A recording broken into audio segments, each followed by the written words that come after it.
So we are going live on YouTube in approximately 3 seconds. Okay. Your camera is off though, Frederick. Ah, okay. I was setting up the YouTube channel. So we are live on YouTube right now, actually. Okay.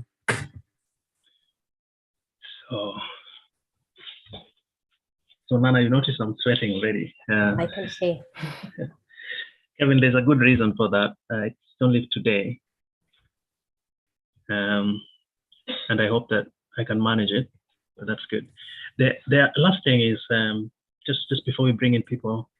Yeah. So this is my colleague Sheha Salum is in Dar es Salaam. Hi, Sheha. We usually have another co-host, Dr. Sheila Ogoma, who unfortunately, due to ill health, is unable to join today. Mm-hmm. So rather until yesterday, she was really scheduled to join, but then we had to cancel this morning. Otherwise, thank you guys so much. So Nana, shall we bring in the rest? Yep, we should. Okay. Let's go for it. Excellent.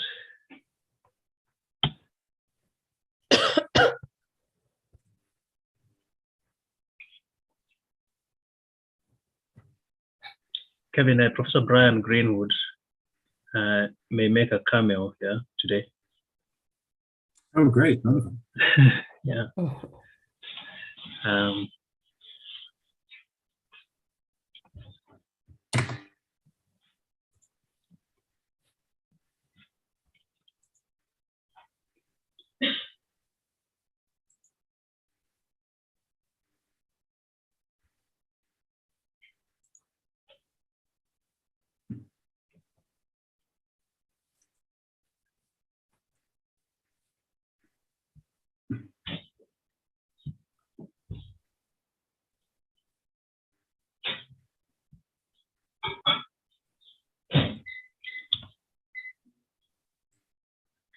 I think we can bring in the rest of the team. Yes, they're joining. Excellent. A very good morning to you, everyone. Welcome to the 35th edition of the Ifakara Masterclasses. Co-hosting with me today is my colleague, Dr. Nana Abba Williams, with whom we co-hosted the last Masterclass. And we are super privileged to have Professor Kevin Marsh. As happens, always our guests do not need any introduction. So they are already fairly well known, and I think we will take it from there. Kevin, thank you so much for making time to join with us today. We just want to say that the reason we do these master classes is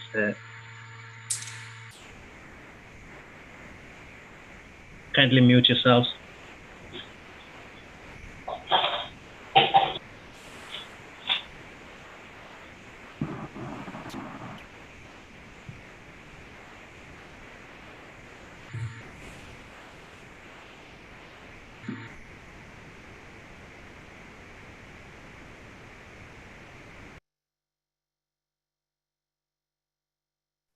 Excellent. The reason we do these master classes is really to encourage technical discourse on multiple scientific topics. We try as much as possible to be apolitical.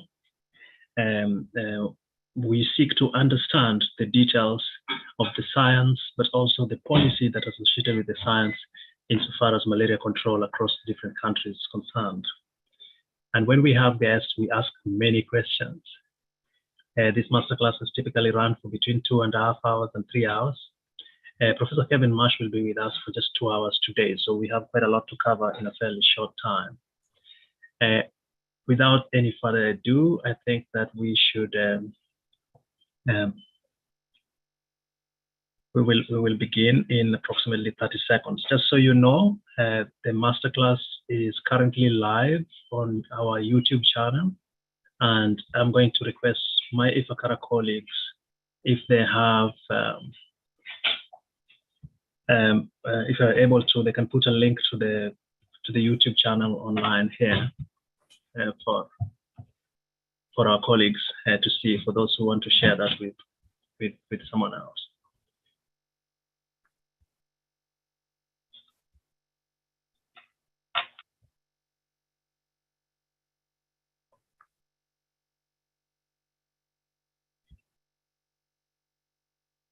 Halfan already shared the link. It's on the chat box for everyone to see. Excellent. Thanks. Excellent.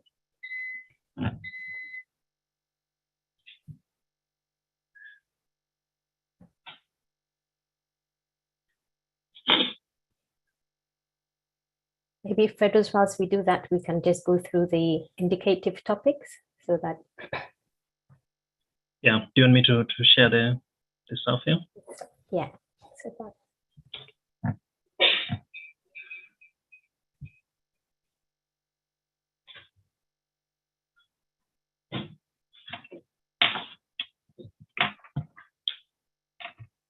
Can you see my screen? Yes. Good. So the masterclass today is about, we have a list of major questions that we will be speaking to Professor Kevin Marsh about. Typically, we follow the academic journey or the scientific journey of the experts. Because Professor Marsh has worked at such high levels in malaria control around the world, we have selected a number of these questions in relation to his duty as an integrator, rather than someone who put together different sources of know-how to inform policy in different countries and also globally. So many of these questions might not be the stuff that Kevin worked on himself, but the stuff that is important for us going forward in malaria control. So as Nana said, we can go over the indicative topic. Nana, you want to take that? Sure. So, like most of you know, Professor Kevin Marsh's expertise is on severe malaria, but we just thought after the World Malaria report, which was the last masterclass we had last year, many topics came to mind. So these indicative topics listed here on malaria trends, severe malaria and deaths, case management and vector control, drugs, insecticides and resistance, the first block of the topics. And then we move over to transformative R&D, vaccines, monoclonal antibodies, and gene drives. Then to chemoprophylaxis and MDAs, malaria elimination and eradication, talk about that as well. And then to the next block, health systems, needs and architecture, and then building technical and leadership capacity in endemic countries, data and decision-making, and financing and resource allocation. So this is a very broad list of indicative topics that will be probing some questions, and with great interest and honor listening to Professor Kevin Marsh. Over to you, Fedros.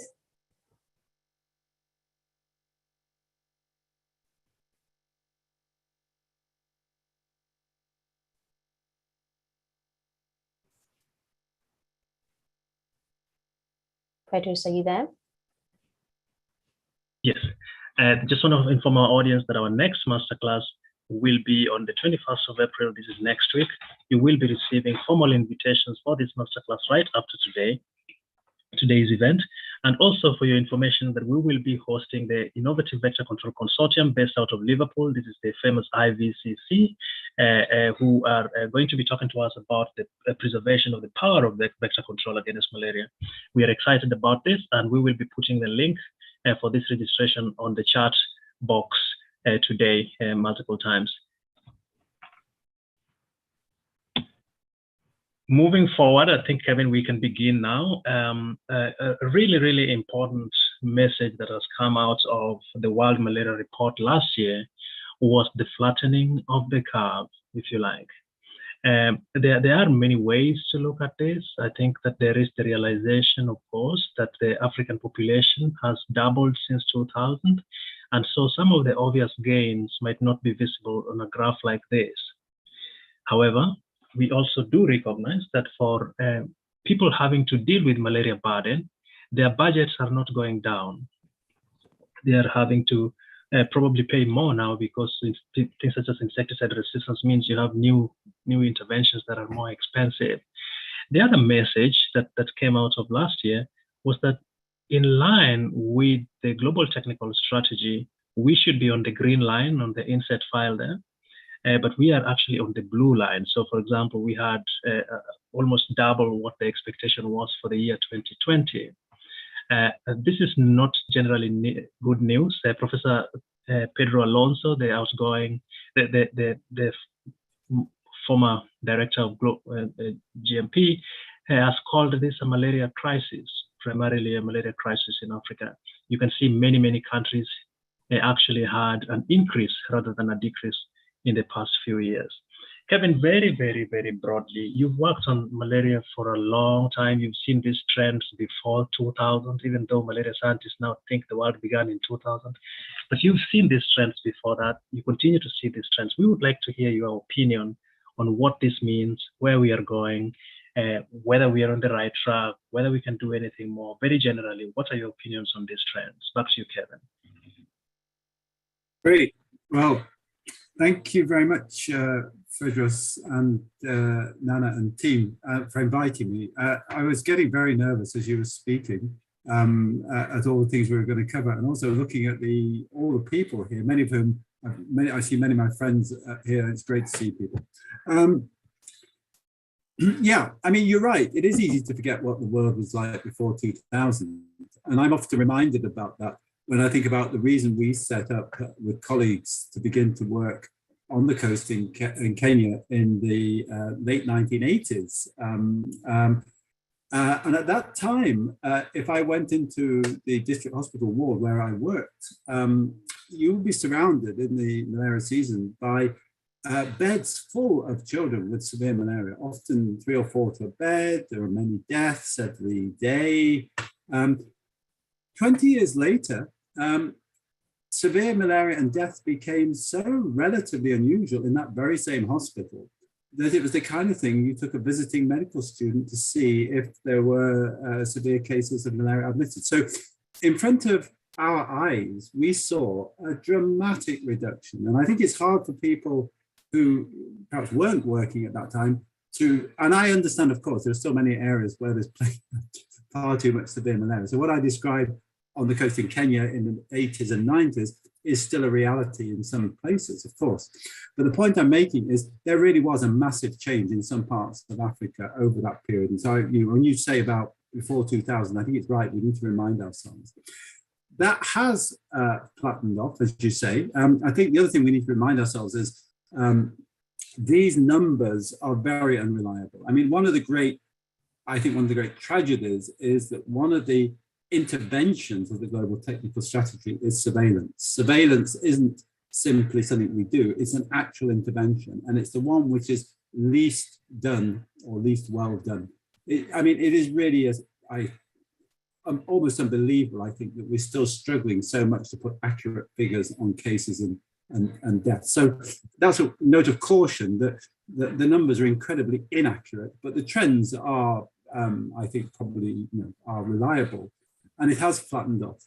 Can we do anything about it? Yes, of course we can. I mean, it is still the case that we know how to deal with this problem. I mean, there is the need for new tools, but new tools isn't essentially the issue. Health systems and delivery to populations is the issue. I often make the comment, and I'm always, willing for someone to sort of, come up with a counter example. That I can't think any country in the world that has a pretty good and equitable health system that has a big problem with malaria.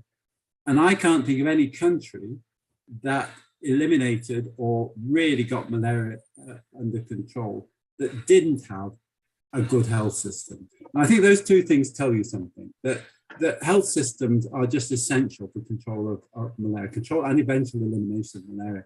So although we often talk about specific interventions, and specific interventions are important, I do think the next steps have to be about health systems as a whole. It is not a technical problem. Of course, there are problems with resistance, there are needs for new interventions. But basically, if we applied all the interventions, we know perfectly well how to apply them. It would bring the situation in most circumstances into much tighter control. So that's my kind of overall feeling about it, Focus. Right. Kevin, in 2009, there was an article that was written by our friend Linda Nolding about your work in Kenya. And you were mentioning this a little bit when you were speaking. In that article, he described you as a medicine man, but she also talks about some of the equity concerns that you had about very wealthy people in the coast of Kenya living beside very poor kids with this severe malaria situation. You mentioned now that there's no country that will do well without a good health system. Very briefly, Kevin, can you trace your journey a little bit from how you left Oxford, how you came in to work in Africa, your days in the Gambia, and a little bit more on that. Yeah, it's interesting you mentioned that article. I have to say my concerns about equity and sort of the imbalance between rich and poor were definitely not restricted to Kenya. I have them just as much in the UK right now and pretty much anywhere you go in the world. I mean, I think this is a global issue, inequity, and it underlies our failure to deal with so many of the world's problems, particularly the climate crisis. But that's the general point. So I'm saying it though, just to make the point that I don't think there's anything particular about inequity in Kenya or anywhere else in Africa. I think inequity is a kind of feature of the world. Some countries have done much better than others at dealing with it, but it's a thing that underlies most of the problems in most of our countries. My own journey actually wasn't from Oxford.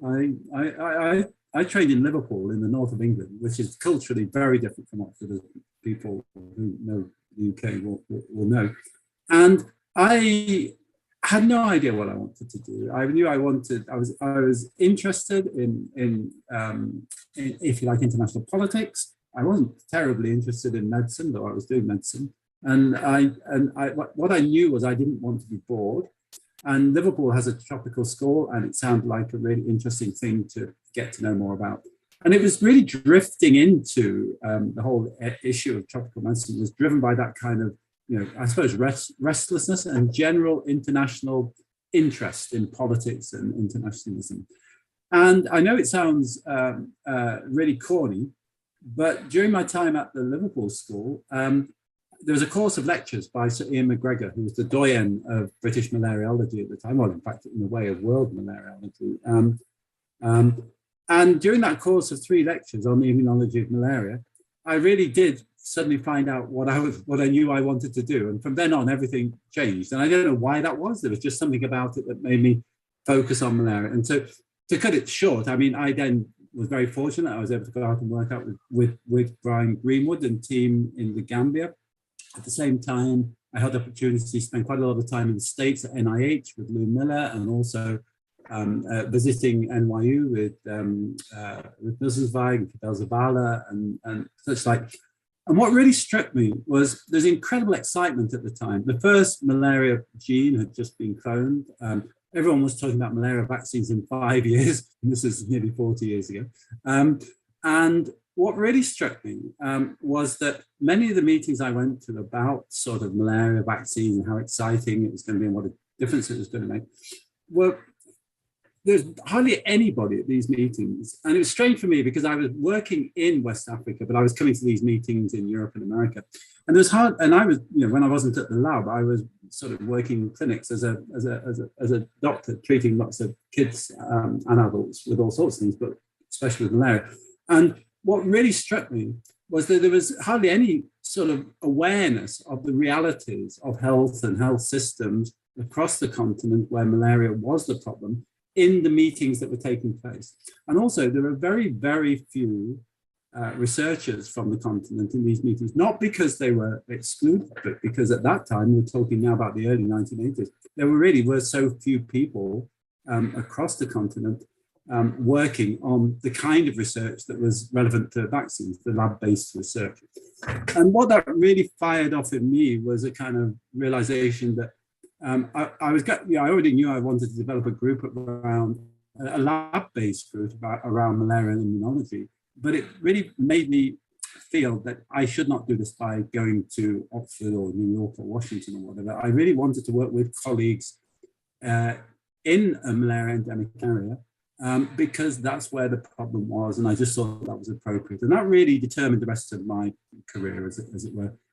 That's how I ended up with colleagues, many colleagues in Kenya and in other parts of East Africa, basically working on many different aspects of malaria. It was driven by that sort of belief, I guess, that one really needed to be working where malaria is a problem, and that the answers for malaria needed to come from African researchers working with colleagues from around the world on a problem which they were confronting all the time. And this is not a criticism of people working elsewhere. There are many great people working on malaria all around the world, but it's a kind of, just to me, a reality that you need to work where the problem is, and the work needs to be driven by researchers from countries faced with the actual problem you're dealing with. So that really set the course of my career, I guess. Yeah. Most certainly, we will be coming to many of these issues. The immunology questions that you've raised, the health system questions that you've raised, and the challenges in understanding malaria immunology. We will be coming to many of these issues. We want to bring you back, Kevin, to a more recent discussion about malaria in the future. I'm going to invite my colleague Nana to take it from here. Yeah. Okay, so Kevin, you mentioned the health systems, and you also touched a little bit about how strong we need these to be in controlling malaria. And then here you can see in this slide, we have malaria eradication. And once upon a time, there was a bit of controversy as well about whether there should be eradication. And considering the trends that we just talked about, shall we perhaps forget about the word eradication, elimination, and focus more perhaps on controlling to reduce the burden of disease? Since if we focus on controlling the disease, we will be building the foundation towards eradication itself. What's your opinion on eradication? Yeah, this is always a good one to get people sort of taking different points of view, although I suspect that actually, if you pick apart all of our arguments, you'll find that we all believe pretty much the same thing.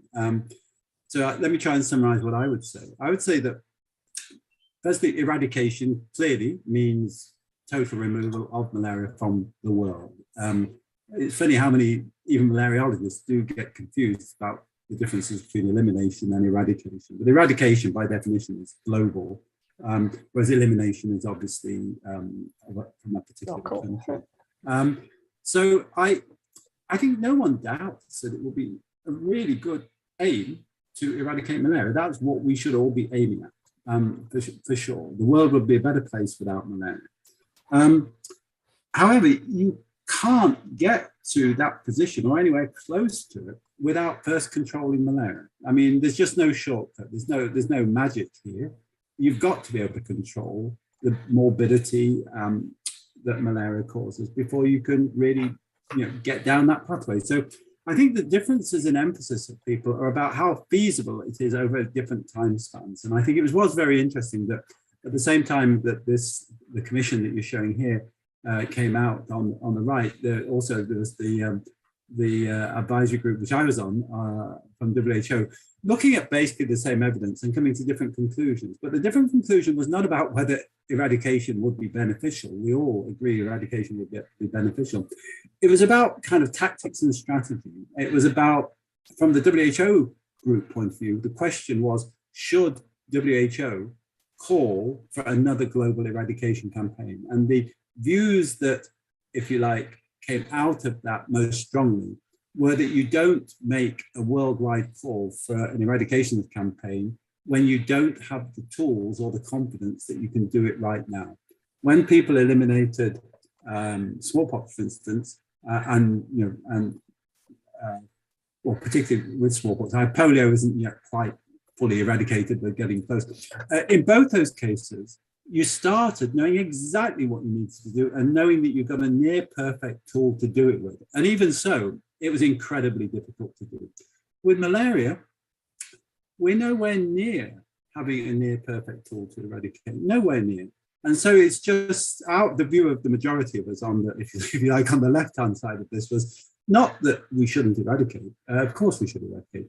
Our view was that we're so far away from the conditions to be able to, if you like, make that promise to the world, that it wasn't useful for WHO to make that as a call now. So I think the difference of emphasis about timing things rather than differences in the belief of whether eradication would be a good thing. Elimination is definitely where all countries should be heading. That is the global technical strategy. Some countries are much closer than others, obviously, and what you need to do in different circumstances is very different. But however you look at it, there is no getting around the controlling bit. You know, if you're faced in one of the sort of 11 high burden countries now with enormous clinical burden, there's no shortcut to suddenly, you know, saying, well, we're on a track to elimination. You've just got to control. There's no way around that. So I think that there are differences of emphasis, you know, when you refer to the controversies about eradication. We all believe eradication is where we should be aiming. Many of us believe it's not, you know, it's certainly not in the 20-year timeline. Thank you. Thank you. It's very spot on, actually.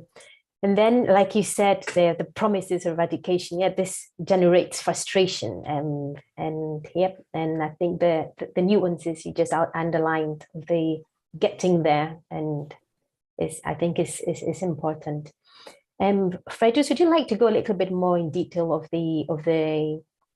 these two reports, or shall we move on to the next? I think just for the benefit of our audience, for the audience, today, yeah, will be useful. We may want to talk a little bit more about the content of these two reports. So as Kevin was speaking, you could see on the slide we have these two reports. On the left side, you have the WHO SAGME report. This is the report from the Strategic Advisory Committee on Malaria Eradication.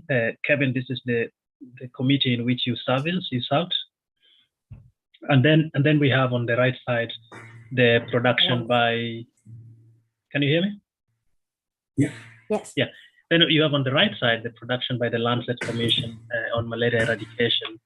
As Kevin says, you know, we may disagree on the, you know, the terminology here, but it looks broadly like the direction is the same. For information, the WHO SAGME work took place between until 2019. This report, I believe, came out in 2020. The main conclusions here were that even in the best case scenario, we would still be having millions of malaria cases by 2015, given what we know, and that the priority should therefore be to establish a foundation for successful eradication. Despite not setting a target, getting back to GTS track was essential. They also do make an important point here that talking too much about eradication sets us up for failure and perhaps the risk of fatigue among our stakeholders. And I grew up, my career started around the time when Bill Gates and colleagues started talking about malaria eradication in 2007. And you know, until today, there are probably people saying, you know, we've been putting so much money on this and we're not making that much progress.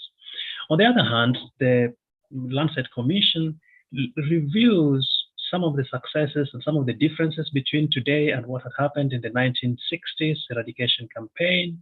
They believe that we actually have some tools in the pipeline that could be used to crush malaria towards zero, and that this is a goal that we can achieve.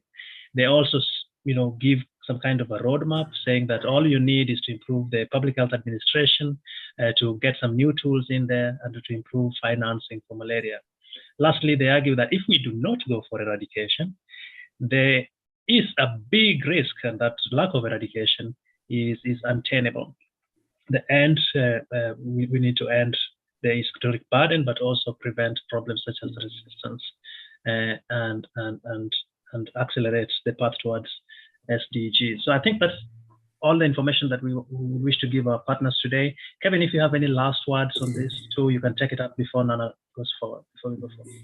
No, I think you've summarized it perfectly. And as I say, I just re-emphasize that I think everybody who produced those reports, although they came to apparently different conclusions, I think everybody actually, for 95% of what we believe exactly the same thing. And the difference is purely one about the sort of the strategy or the tactic of when you call an eradication campaign if you don't have the tools to do the job within a reasonable time. And the view was, our view was, you can't make that promise now. But I think on every other aspect, we all, shared the same views. Yeah. Thank you. Thank you so much. Let us move now to a topic much closer to your heart. You talked a little bit about this earlier. This is the subject of severe malaria, and you were talking about the transitions. This is a fantastic publication that has come out of your former group with the Wellcome Trust team in Kilifi. Yeah. By the way, I just, on behalf of all my colleagues, we just want to send a big shout out to the incredible work that the team in Kemri Kilifi is doing, and in Kemri overall, incredible championship. And thank you guys so much for the great science coming out of that. In this report, they do say that for every 25% increase in malaria prevalence, you have a doubling of severe malaria hospitalizations. I mean, Kevin, I have the privilege at the moment to serve in MPAG, where you served for a long time.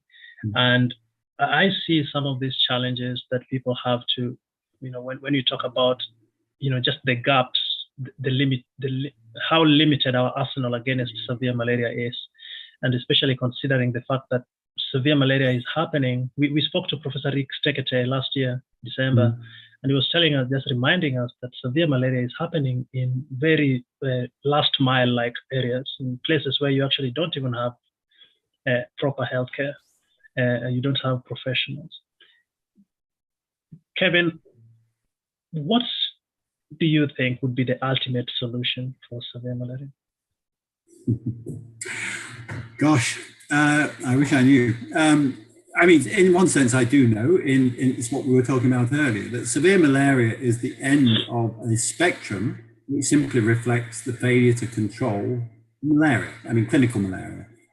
So just as we said earlier, that many countries in the world do not have a major malaria problem, they may have malaria, but they don't have a severe malaria problem, and they are countries largely with well-functioning health systems. So it does come back down to that argument in the end. But I think the other thing I'd say about this, and I'm glad you put this paper, but it's a really good paper. I won't get into it now because I actually do have some, if you like, qualifications and some discussion that I would like to have with my colleagues about this, about some of the methodology used, but we won't get into that now. But it is interesting because it illustrates, I think, a key point in science in general. Many years ago, Bob Snow and myself, Bob Snow is the last author on this paper, published a paper actually using data from some of the same places and asking the same sort of question and showing a rather different picture. It was published in The Lancet, showing that apparently, when you went to very high transmission, you had less severe malaria. Now, a lot of people found that unusual. And I guess what this paper shows to me is that you always need to be able to prepare to change your view. So this paper appears to show that with increasing transmission, the previous view that we had and that we published and which data supported appears not to be true. And I think it's very important to recognize when there are new data and it changes. But the other thing I would say about this is that I think we shouldn't get hung up on severe malaria. The biggest problem when malaria transmission rises, and this has never been in doubt, is overall childhood mortality. Now, people may say, well, that's just because you get more severe malaria and severe malaria is important, so overall childhood mortality goes up. But in fact, I think there's no doubt that, and there's lots of evidence to support this, that overall childhood mortality is very strongly related to the amount of malaria transmission. The most dramatic example of this, there's many dramatic examples. Firstly, on the coast of Kenya and elsewhere where this has been looked at, when malaria transmission did fall, overall childhood mortality fell by 75%. Now, lots of people would say, oh, well, that was just a reflection of things improving in general. But we can be pretty sure that's not true for two reasons. One is colleagues in Kilifi, we did publish a large set of case control studies done year after year after year, using the fact that sickle cell trait protects against malaria. Everybody knows this. But what we did a study which appeared to show that sickle cell trait protects against bacterial infection. Now, it doesn't do this by a biological mechanism. I won't go through the arguments, but it does it because it protects against malaria. And the importance about this is that bacterial infections are far more important than malaria everywhere in the world. I mean, the vast majority of children who die in low middle income countries die of febrile illnesses, and by far the most important cause of febrile illnesses are bacterial diseases. And so what that means is that in a malaria endemic area, so in some way, malaria leads to more bacterial infection. And what we saw in Kalifi was that as transmission dropped, the apparent protection of sickle cell trait against malaria, against bacterial infection, disappeared, showing that it was the reason was that it was protecting against malaria, not bacterial infection, if you see what I mean. I know this is a kind of complicated argument that I always, people always want to go over again and again and again. But there's a very real demonstration of this, because people say, oh no, that can't be right. It can't be that malaria really leads to a lot of deaths which are not due to malaria. There's a really good example of this, and that's what's happened in Bioko, when which some of you will be familiar with, still has a big malaria problem, but had a massive malaria problem and a really high overall childhood mortality rate. And when there was a big effort made to reduce malaria, we didn't get rid of it, but had a really big, multidisciplinary effort to get rid of malaria. Childhood mortality overall fell by 75%, exactly the same as happened on the coast of Kenya. And the extraordinary thing, and I really, recommend that people, if they're not aware of this paper, go and look at this paper. The extraordinary thing is this all happened in a very short time. This wasn't caused by changes in sort of healthcare delivery and such like. So I think there's really clear evidence that the real problem of having lots of malaria is overall deaths, some of which are due to severe malaria, but many are not. But they are nonetheless, in an important sense, causally related to malaria. So the reason for controlling malaria is not just to get rid of malaria, it's actually to get rid of many other childhood deaths. Yeah. So I think we shouldn't get, severe malaria is incredibly important, but it's not the whole story. I guess that's my point. No, thank you so much. Nana, please. Thank you, Frederick. That point is very important, getting rid of childhood deaths. So actually, oops. Sorry then. Okay, so now, last year in one of the meetings, we heard about the rectal artesunate. That was a very good tool actually that came in to help buy time, if as it were to say, so children could be referred to healthcare systems, to healthcare centers for the complete treatment for severe malaria. Unfortunately, that failed. Like Frederick and also Kevin said earlier on, one of the treatment is having an injection. And then we are also talking about settings where we don't have adequate health systems. We depend on community health workers who are not technically part of the health systems, which is another big topic that has to be discussed in the future, and something that needs to be improved and involve them in the health system, since they are actually the saviors of many people in very, very rural settings. So here, this rectal artesunate failed, and it was associated with some shortcomings, and because of the referral and quality of care. So now moving on, the question really is, what do you think happened perhaps with the rectal artesunate? How can we prevent severe malaria if without health system improving? Yeah, well, I should say that I have not been closely involved with specific programs looking at rectal artesunate, although of course I've been aware from the beginning of the research story about it. I don't know that there's a single reason. I don't know that one should say failed and as if there's a single reason.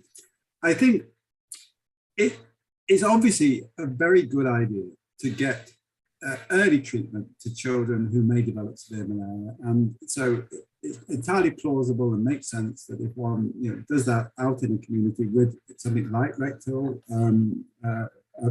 artesunate, but there are other approaches too. There are people trying to develop ones which are nasal sprays and so on and so forth. In principle, it's a very good idea. And there are lots of issues with it. There are logistic issues. There are issues to do with what happens next and so on and so forth. There's also lots of issues about how do you actually demonstrate, in that particular kind of environment, what's actually happening. These are incredibly difficult kind of situations in which you do good quality pragmatic assessment of what's going on. So I honestly don't know what the answer is in relation to that particular approach. But in the end, and I think community health workers are incredibly important, but again, there's a lot of wishful thinking, I think, goes on about community health workers. If you talk to malaria programs, community health workers are important. If you talk to TB programs, community health workers are important. If you talk to maternal health programs, we cannot task shift all the work that should be done by a good health system onto the least trained and the most voluntary members of the community. It is important that communities are involved with their own health, and they do a fantastic job. So this is not an argument against the idea of community health work. But I do think it's really important we recognize that there are limits to how much can be done by essentially volunteers. I mean, there are some systems where people are paid, but where you cannot basically task shift all the big problems of the health system to the cadre which is least prepared to deal with it and expect it to be solved. And although, I think there are many very good approaches to community health. I'm not criticizing them at all. But I am criticizing the idea, again, that there's some sort of shortcut. I think, health systems community health workers are one part of a good health system. But if the rest of the health system is not adequately funded, adequately staffed, adequately trained, you won't be able to sort of produce any magic. So Kevin, essentially you're saying that community health workers are great, but they are overrated in terms of what they can do? I don't think they're overrated as people. I think the expectations of other people of what they can do, which is overemphasized. I think, people say, great, we can ask the community health workers to do it. We'll get them to do all the child care, the TB care, the HIV care, the malaria care, the deliveries, I mean, these are things which should be done by professional cadres of health workers, supported by a really strong system that goes right from the community to tertiary referral. Right. And that's usually what's missing. And you can't make up totally for the absence of investment in health systems. So instead of focusing too much on building a cadre of community health workers, we should first of all be ensuring that the peripheral health facilities are properly staffed to do this. I think, I don't want to say anything which would appear to undermine attempts that people are making in community healthcare. I think there's some great programs, but I do think recognition of the importance of things like universal health coverage are really key. If the politics and the finances and the commitment isn't there overall, it's very hard to compensate by alternative approaches. So I think it really, it's the obvious thing. You get out what you invest in anything, and governments have to invest in health, and that's in all aspects of health, not just sort of saying, well, let's try and do it in a quick, cheaper way. Thanks. Nana, do you have any more questions? No, perhaps just to add that perhaps more training as well, since it's currently quite obvious that the peripheral health systems is not reaching, and then we are actually using community health workers, increasing the training of this cadre, and also including them in the health system as well, perhaps might be a way ahead. But then this is not my expertise, so yeah. Cool. I agree with you. Yeah. No, thank you guys so much. Kevin, the last part of our conversation on severe malaria will be around immunity, and then we can move to other things. This is a topic you worked on multiple times, and here is a paper you published with your colleagues in I believe 2008 or something. Yeah. where you talk about some of these complications with describing immunity for malaria, immunity against malaria. And you know, people always ask this, like, how long do you have to live in a malaria endemic area to develop sufficient immunity, and so on? Please talk to us. Nana and I have a lot of questions around this area, but first you can just, you know, speak to us broadly about, you know, what it means building an immunity against natural infections. Yeah. Wow. Yeah. Condense it into a couple of minutes. Well, I think in a way, that figure with the curves does condense it. And I always smile when I see these curves for various reasons. One is I first sketched them out from data in Khalifa many years ago as a line drawing, and then over time it got more and more fancy. But and it is based on data in one particular place. But I think people have subsequently largely shown that this is a good description of how immunity happens, and it makes several points. The first is that it is kind of slow to become immune to malaria, but you do become immune to some important things reasonably quickly. So you stop dying of malaria in an endemic area relatively young. Now, not obviously, the tragedy is that by the time you're 5, there are many people will have died of malaria. But eventually, you do become immune to dying of malaria. You do eventually become immune to kind of clinical episodes of malaria to a large degree. They get milder and milder, but that really takes some time, up into your 20s. There's a debate, I think, about whether you ever really become immune to parasitization. The curve of asymptomatic infection looks as if you're becoming immune, but that's probably more about detection than anything else. I suspect if you drained every drop of blood out of everybody and did the most sensitive PCR ever, in an area where there's a lot of transmission going on, I think the large majority of people will have a few parasites around. So immunity covers, everything from immunity to death, which definitely happens, to immunity to being infected. Whether you actually ever become immune to being infected is a really interesting question. We've recently, colleagues, we set up some years ago, as you have done in Ifakara, the Ifakara Centre, but in Bagamoyo, the facility to do malaria challenges, which are incredibly useful tool for assessing vaccines. But we've been using it to look at immunity. And we have been surprised to find that when challenged, some people do appear to not become parasitemic at all. Now, whether that's actually because they never really become parasitemic, i.e. they've got liver stage immunity, or whether it's because their blood stage immunity is so good that it just kind of kills the parasites before you can detect them, we don't know. We're working on that. But there are certainly some people who do become really pretty strongly resistant to infections, at least to some infections. So there's a whole range of responses, and it takes time to acquire them. We also know that the less transmission you have, the longer it takes, and you do reach a point, of course, where you don't become immune. So that's the difference broadly between what we call stable malaria and unstable malaria. Where malaria is stable, you really mean that you eventually do have some level of immunity in the population. And in other parts of the world where there's not very much transmission, you're still susceptible to malaria at all ages, and you're susceptible to dying at all ages. But there are some surprises, I think, there for all of us. And one of them, surprises to me, has been this story of, you have a lot of transmission, you become immune. In parts of the world where you have less transmission, you don't become immune.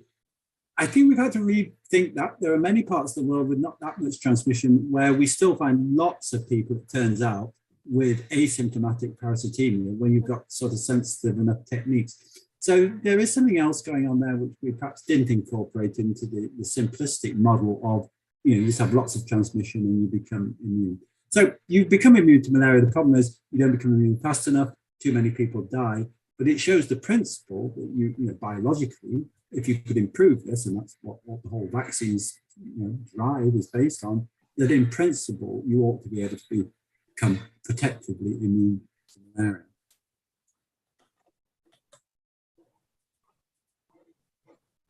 Your mute's still on, Frederick. Thank you so much. I'm going to ask my colleague Nana if she has any questions around this topic before we proceed. Yeah, so let me see if I just summarize and very, very nicely explain. So understanding here, and just for the sake of the audience, so the susceptibility to malaria infection and disease is determined by a number of factors, and that clinical immunity is acquired slowly, and then the naturally acquired immunity, although not sterilizing or not long-lasting, it's immunity against parasitemia. So, yeah. One question we wanted to ask is,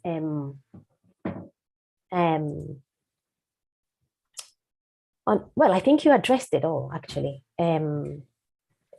I had one more question, is how about the situation of neonates, actually? They seem to be protected during the first few months, probably from maternal IgG, or I don't know if maybe the hemoglobin in erythrocytes. Do these play a role as well in very, very early stage? Or that's also perhaps complex, that's not really understood. Yeah, it is interesting that, I mean, very young children aren't so susceptible to certainly to severe malaria.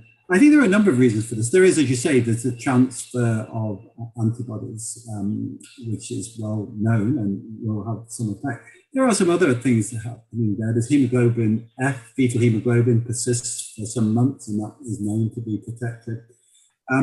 A pure breast milk diet, because of the kind of absence of carbamobenzoic acid, is protective against malaria. But I also think there's a big behavioral thing here. If you think how precious young babies are and how wrapped up they are and how watched they are all the time, they're considerably less chance of being bitten probably by an infected mosquito anyway. So I think there's a whole combination of behavioral and biological factors which together mean that very young children are not so prone to clinically significant malaria. Yeah. And then one more question as well here. That's probably, so that is, for example, I'm Ghanaian, so I'm from Ghana and I live in Accra, where in the capital cities, for example, you find that the transmission is perhaps low. And then you go to a village for a funeral or an occasion, and then you get bitten by a mosquito. And because you're not being exposed to bites, you're obviously not increasing or not acquiring more natural acquired immunity, or perhaps probably waned over time. So there are people, when they go out into the village and come back to the city, they probably end up having a malaria infection. This happens quite often, and then actually some people die of it, but then it's often not talked about, or perhaps say maybe neglected. I don't know if that's the correct way to say it. What would you have to say about this? And do you think we may need to think about prophylaxis for people in such cases? It's interesting, isn't it? Yeah, I mean, you're right. There are whole populations of people now, and in Kenya we have a particular example of that, really, because Nairobi is too high for any significant transmission. I mean, people have argued forever is there transmission in Nairobi. If there is transmission in Nairobi, it doesn't last very long. It can only happen in very specific circumstances. So essentially, the risk of getting malaria in Nairobi is close to zero. And of course, lots of people living in Nairobi, nonetheless, have come from rural homes originally in very endemic parts. And the classical one would be, if your family comes from around Lake Victoria, and you are sort of living in Nairobi for years and years and years, but you're going back home, you will be exposed to a level of transmission which is still pretty high, and yet you may have had no transmission for, depending on when you last went home, for a long time. And the ultimate, of course, is the examples you give of people from endemic areas who go and live somewhere where there's no transmission at all, go to America or Europe or whatever, and spend 10, 15, 20 years there, and then come back, and they're going to be susceptible. One really interesting thing about that, although this is not well documented enough. I mean, I've spent a lot of my life trying to track down the reports on this, and many of them are in the French literature. It's not, the length of protection is not well characterized. But one thing that does seem pretty clear is that although you become susceptible to malaria again, you might well get a horrible fever and a crashing headache. Your protection against death probably lasts a very long time. And And I think this is most evident if you look at what happened in Madagascar, when Madagascar went through a period of really strong control, essentially almost elimination, and then had epidemics again. And during those epidemics, the death rate in people who were old enough to have been around as children when there was plenty of transmission was considerably lower than in the population generally of adults. So I think there's quite a lot of pointers that although you do lose immunity to malaria if you're not exposed to it, you probably takes a long time to lose that protection against dying from malaria, which is pretty important. So I think that's important. Should you take prophylaxis if you're living in a low transmission area in an African country and traveling to high transmission area? It's very logical too. I think many people don't because they say, well, I grew up with malaria, it's no big deal to me. I think what you should be aware of is the risk. So, and again, in saying this, I realize I give very bad advice because, or at least what I do is not what I advise people to do. Someone wrote to me yesterday and said, I'm traveling to Kilifi and to Western Kenya. Shall I take prophylaxis? And I said, absolutely, you should take it as recommended. And they said to me, so is that what you do? And I said, no, I've never taken prophylaxis in my life. But what I do is I'm very aware of the problem. And that's the key issue. You need to know there's a risk. So you can choose to take prophylaxis. You can choose to be so aware of it that if you get any hint of a fever or an illness, you get tested and you get treated. And so often it's a pragmatic decision. But yeah, it's very logical. And so for instance, if I were a professional person living in Accra and I got a really important meeting coming up in 3 weeks time or whatever, I would not want to miss that meeting. And if I was going tomorrow to a very high transmission area, I would recommend that they take prophylaxis. Yeah. No, thanks a lot, Kevin, for that. Yeah. Someone asked this question on Twitter recently, actually, about the situation in Tanzania. It's a doctor friend of ours who says he sees these people who have lived in Moshi all their life, and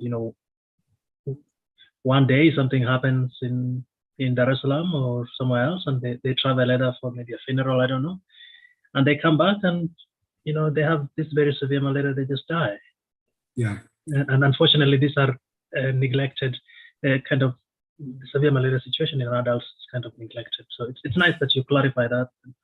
I think that is an important point. One thing although we may speculate at an intellectual and academic level about how long does immunity last, I would always argue you should never be complacent about malaria. It's a very common situation, actually, particularly amongst sort of expatriate populations in East Africa. I often met people who said, I've lived here for 40 years. I had malaria many times. I'm immune.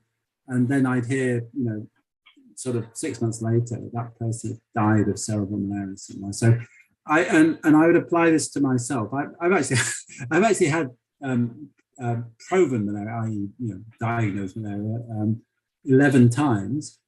I would not make any assumption about immunity. So I think you've got to always be aware that malaria is a fatal disease and not take risks with it. So although I might have appeared a bit blasé saying I don't take prophylaxis, I'm not blasé about the risk of malaria. You have to take it very seriously. Even if you grew up in a malaria endemic area, don't assume that you're protected. Thank you so much. My colleague Nana, perhaps because of time, we can skip the PVivax question, or what do you think we should do that? Kevin, just for your information, there's been more than 200 people listening to you today, and there will be many more listening on our YouTube channel. We have several other questions that have nothing to do with immunity or malaria, but are important, and I think this is a good stage to segue into that. But first, just for your information, for all our audience, we want to make a quick announcement again that our next masterclass is coming on the 21st of April. This is next week. We didn't want to send out an announcement just to avoid any confusion, so we will send the announcement after this masterclass.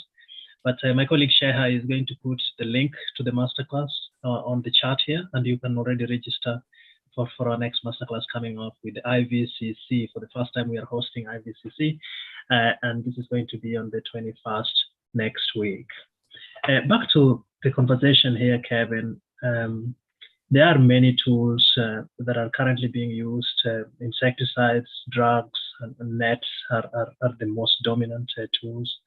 We have seen this analysis that came out in 2015, where the explanation was that most of the gains from the year 2000 were attributable to ITNs as the main tool. We did have a conversation with Samir Bats.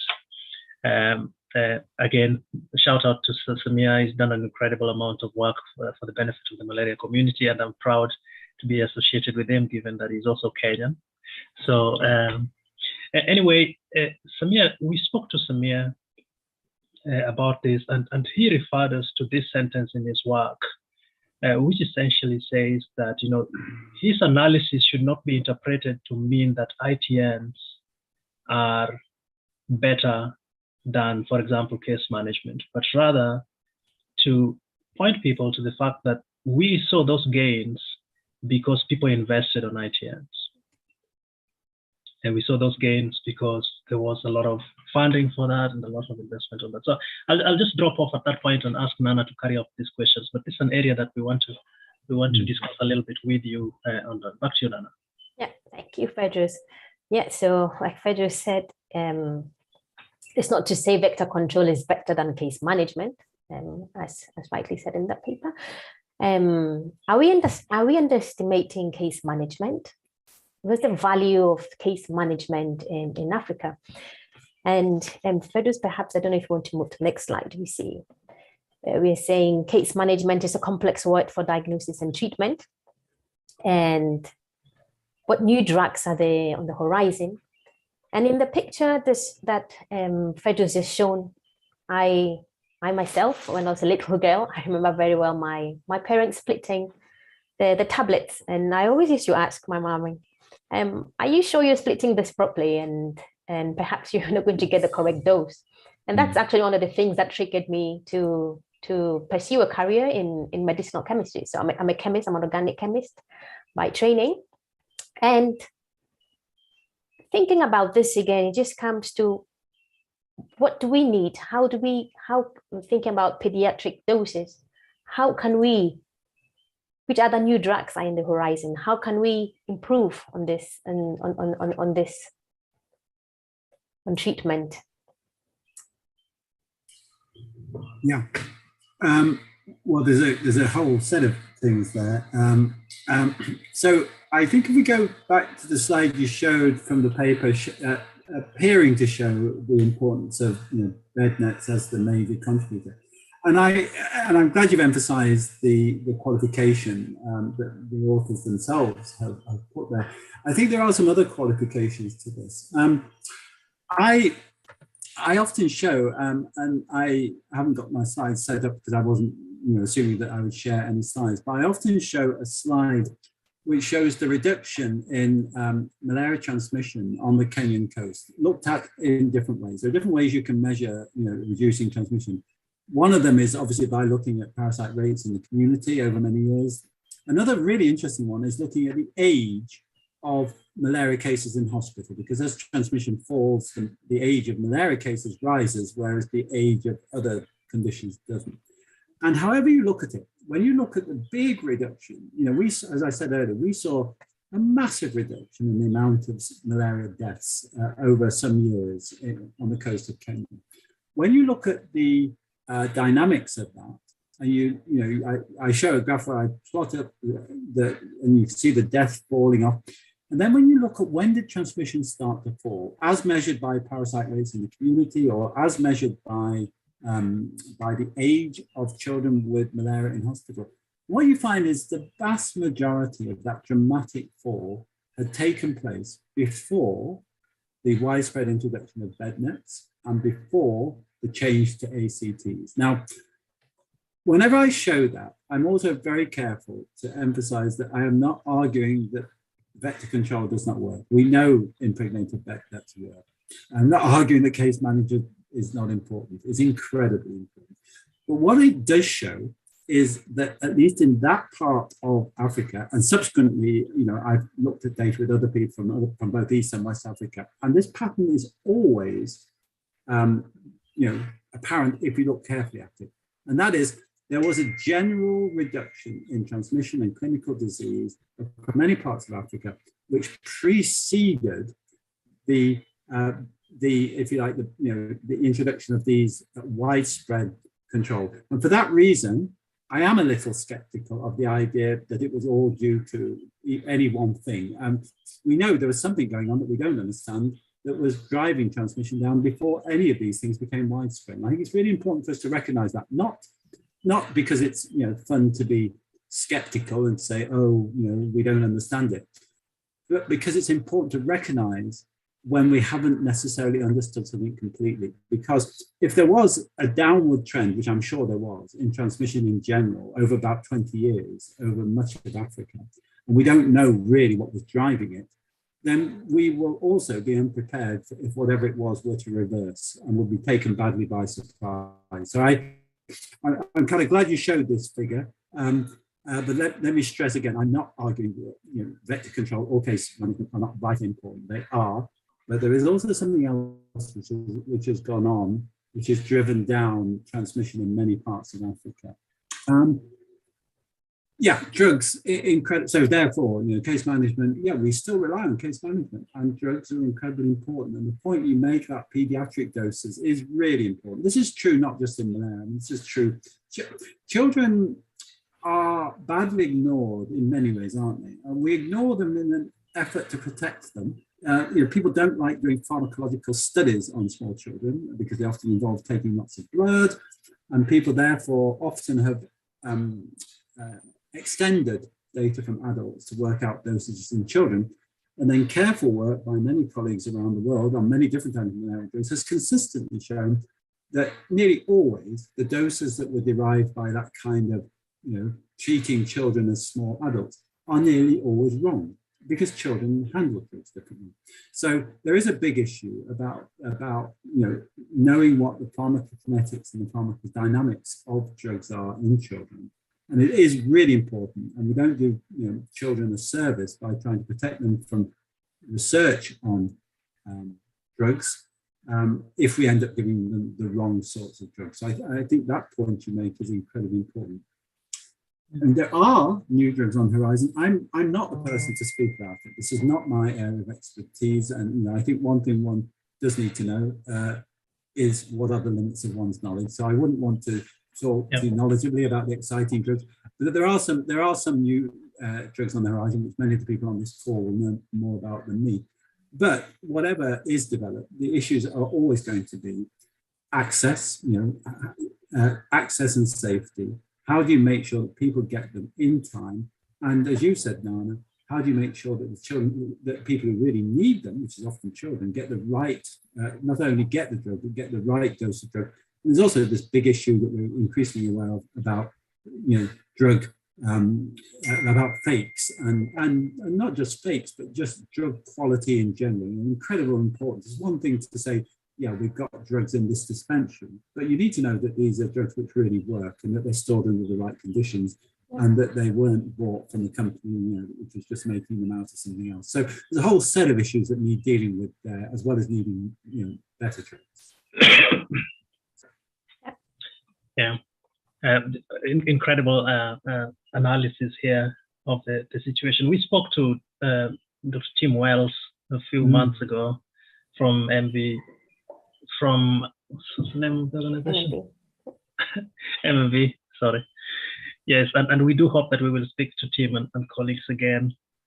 But I remember one of the things they did say was that you have some incredibly great malaria drugs that have been with us for ages, except there are no child doses for those. So there is that situation that, for malaria, you have to develop the medicine first, and then you have to develop a child formulation. And coartem dispersible took quite a while to come, even though the was already known to be very effective. If you don't mind, Kevin, we just want to check if we can bring in Professor Sir Brian Greenwood briefly to talk broadly about this subject too, about case management, especially insofar as children is concerned, if that's okay. Of course, I'd be delighted. Brian, as I said to you earlier, I don't know if he was on the call at that time, one of the greatest strokes of luck in my career was, as a very young and naive, I wasn't even a researcher, I wanted to be a researcher, was to have the great good fortune to go out and work with Brian. And Brian was at that time and has remained a mentor to me throughout my career. So I'm delighted if he's going to come in and say something. Yeah, Brian, please. So what would you like me to talk about, Fedros? I'm listening to Kevin and enjoying what he said. You know, we've had many discussions, usually over a beer, actually, rather than actually 2,000 miles away from me. I don't know if he's in Kenya at the moment. And usually we agree on most things. I have taken the opposite view from him about being exposed to malaria. And I would be much firmer about giving chemoprophylaxis to non-immune, increasing numbers of non-immune Africans going to high burden areas. And I've done the opposite. And, I think two rational people could make different decisions. He's taken the risk of not taking these horrible pills all the time. From my point of view, I've always taken my prophylaxis, and I've always been quite good about that. I've had a very famous last words. I've never had clinical malaria. I probably have had asymptomatic infections. So, I mean, it does show you can take both are perfectly rational views. I think his discussion early on about eradication and that some people want to divide, like the politicians, to split people and make them go into camps and fight. And most people have agreed about that and things. So it's a difference of balance of opinion. And I think listening to Kevin's talk, he's covering a lot of really important areas. Many of those are old, going back to our old malariologists. It's just that we come to them with new ideas, an immunology side, but when we drew those pictures and we talked about different sorts of immunity and so on, it was difficult. There weren't the tools really to probe that and find out more what's going on, and I think there's a lot of work now going on in the more detailed immunity and what happens when you get older and what sort of, whether you're actually down-regulating the immune response and so on and things. So I think, but great talk. Always very nice to hear about some of these discussions coming with different views, and I've enjoyed it so far. So thanks. No, thanks a lot, Brian. And not to be missed, I mean, Kevin was trying to make the point earlier. I think on behalf of all my colleagues from where I come from, at least, and the people working on malaria still, we do share in the appreciation for the support that you've given to the malaria community, the training of generations of great scientists. I always imagine this period when Pedro Alonso, Kevin Marsh, Steve Lindsay, yourself, everybody was in the Gambia, and imagine that. I don't know what you guys thought about what it would look like 30 years later, but we do appreciate how much you guys have contributed, and thank you so much, Brian. Fedros, can I just say, it was lovely to hear Brian, and let me just be clear, I do agree with Brian if you're at risk from malaria, you should take prophylaxis. And I realize my personal example, as I said, is a bad one. I probably am not good at that, and I should be clear that it's good to take prophylaxis, and you should take it if you're at risk of malaria. The other thing I'd say is I'm really glad Brian takes his. It's probably more important that we keep Brian safe than we keep me safe. I've always taken a few risks, and so far I've been lucky. But it isn't. I stress it. It isn't because I think malaria is to be taken lightly. I always travel with antimalarials with me. Yeah. Any suggestion that I might have malaria, I go and get tested and I get treated if necessary. So I do agree with Brian. I don't want to give the wrong impression that you should take it lightly. No, I think you're right, Kevin. I mean, you take that. The worry is for the people. I mean, finding a British Airways pilot dead in his hotel room in in Banjul because he hadn't taken notice and he was away from a family and so on. So I think that's the risk. If you take your drugs with you and you have an RDT and you're careful and so on, that's probably okay. But the problem is when people don't follow up when they're feeling not well. Wow.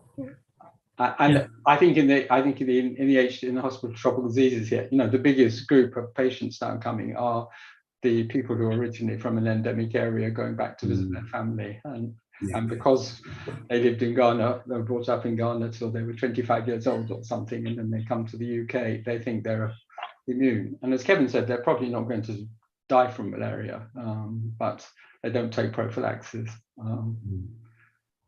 So I think perhaps we agree after all. No, I mean, and we have some questions coming up later about chemoprophylaxis. If time allows, we will cycle back to broader applications for prophylaxis in the African context, which I think is another important topic. Nana, perhaps we can move forward to the vector control questions, right? Yep. Cool. You take that since that's your specialty. Well, I'm just going to do the intro and you can take it. So, Kevin, we do recognize that you are yourself not a vector biologist, but we also recognize that you probably are one of the few people who have had the chance to integrate in knowledge gained by vector biologists and knowledge gained by clinicians into a coherent malaria strategy. And so for us here, a very broad comment is ITNs still our primary prevention tool. Most of them still are pyrethroids. Now we have some great new generation nets that have more than just pyrethroids. We are looking forward to actually a great masterclass here. If I could just provide some leakage here by Professor Natasha Protopopov in the coming few months, and IVCC next week, of course. So we see that, but still, I think there are, a number of concerns related to how much can we extract from vector control. So at this point, then I throw it back to Nana for some more specific questions on that. Yeah. So this is perhaps it's a point. It's an observation really. Like you can see here in this question, bed nets are bulky. They have to be replaced time and time again. We have resistance coming back in the topic, biological resistance. And then now going back to me, little girl in Ghana, I remember very much with my grandmother sometimes after the rains going to spray the puddles that formed.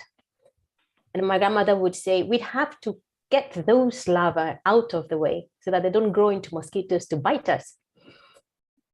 Do we have to perhaps think about larval source management? I know there's a lot of complexity in terms of cost effectiveness, but then do we perhaps have to kill the larvae before they grow into mosquitoes? And then we have to use a bed net, then we have to use the IRS spray. What's your take on that? Yeah, well, I'm glad that, as Fred just said, I'm not a vector biologist, and I said earlier, I think one always has to recognise one's limitations. So I will only talk in a general sort of the general sense about this. I think my take on that is, it comes back, as these things often do, to things we know very well. The importance of integrated vector management instead of the sort of a single approach. People often raise the issue that you've just raised about larvicides, and there is as many people know, there's quite a political pressure around larviciding in some countries in Africa, and I think the best summary of this was is the idea that larvicides are really important in some circumstances, but to use them, your larval environments have to be few, fixed, and findable.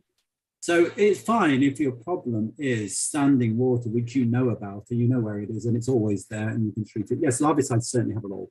I think the danger, and as we know, there has been some persuasion, political persuasion, for people to, to use and even build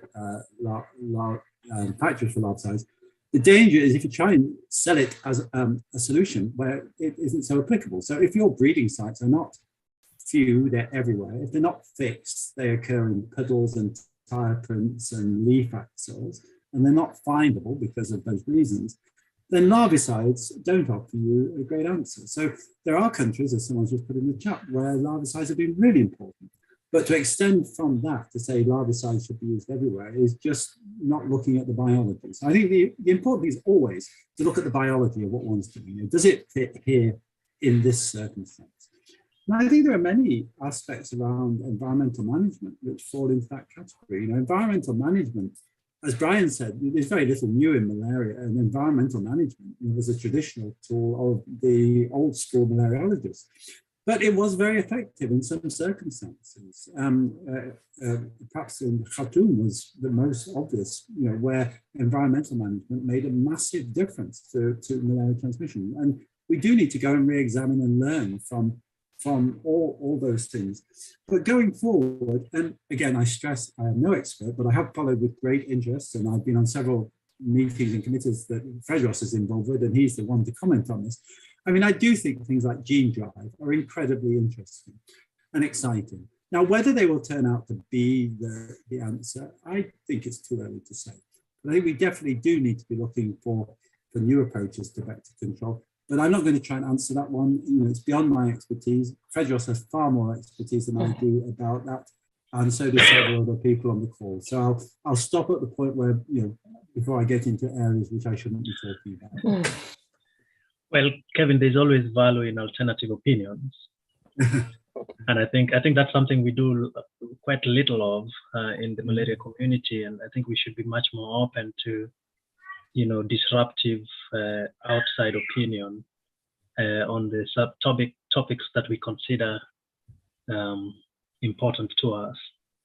So, I mean, listening to your conversation with Brian, for example, I mean, these are I think really what we must be doing more of, people challenging these opinions and doing that. You mentioned things like gene drives, and we will definitely ask you a question about that, you can be sure. So for now, let's rest this horse, and Nana, back to you. Okay. All right. So yeah, this slide here we see the chemical compound. We know the concerns about resistance. We have to be very vigilant about them, but not raising alarms as well. How can you share your experience? Because in your time, chloroquine was not coming in. If I'm correct, can correct me. Chloroquine was at the time, I think, was not available, and then it became very much available. Then became resistant. How did the resistance surge at that time with chloroquine? What's your experience at the time? Yeah. And should we be worrying with the resistance that we are currently facing now? Yeah, well, I am old, Nana, but I'm not so old that I was around before chloroquine was available. So when I started working in malaria, both clinically and research wise, chloroquine was in widespread use. There were other anti-malarial drugs, but chloroquine was a fantastic drug. It was cheap. It was relatively safe, not totally safe. There are problems with chloroquine. It was very effective, and as you say, resistance spread, originating in Southeast Asia. It may have originated also in other independent baseline, and spread around the world. And in a way, that brings us back to the discussion at the beginning when we were talking about the world before 2000, because what we were really seeing around that time, and it was often called in various articles, a disaster, a malaria disaster, and so on and so forth. What we were really seeing was the failure of a drug. We were relying on chloroquine, and chloroquine was failing. And the high mortality at the time, to a very large degree, was a reflection of the fact that chloroquine had failed. And subsequently, of course, we went through various replacements, and then we've ended up with combination therapy, which is very effective. And we are worried about artemisinin resistance. We should be worried about as equally worried about resistance to the partner drugs. I mean, the problem is drug resistance. It's not just simply artemisinin resistance. We had hoped that the idea of combination therapy, as has, it's the same logic as why we use triple therapies in TB and in HIV. There were very good arguments about why, if properly used, it would delay, if not prevent completely, emergence of resistance. That turned out not to be true. And in the Greater Mekong, as it were, resistance for various reasons did begin to emerge, and now we are concerned about it potentially emerging in Africa. It could be no great surprise, if resistance emerges to anything. That's the nature of Darwinian evolution. Organisms vary, and eventually a variation will occur which outwits something which is sort of deleterious to them. This is true of mosquitoes and insecticides, it's true of bacteria, it's true of malaria. So it's a general, if you like, fact of the biological world that resistance will always, and the better a drug is in terms of the effective, the greater the drive to resistance if you do throw off genetic variation which can underlie the resistance. So we should be very worried about it. It has been interesting that some of the worries about the spread from Southeast Asia has not happened quite where people feared it might. It's been relatively contained in some ways, and there are all sorts of reasons why that might be the case. But in general, we should always be worried about drug resistance. It will always eventually happen. The only differences will be in how long it takes to happen. And you always need to have a pipeline of alternatives in the knowledge, whether you're talking about insecticides or drugs, that eventually you will run out of rope with a drug or an insecticide that works. It's just a question of for how long. And so that's the importance of having a pipeline of alternatives coming up behind. Yeah. And when do we know when we have to make the change? There's very technical debate about trying to set levels of resistance that we should consider that. There are different arguments as to what percentage of failure rates using WHO tests and so on and so forth.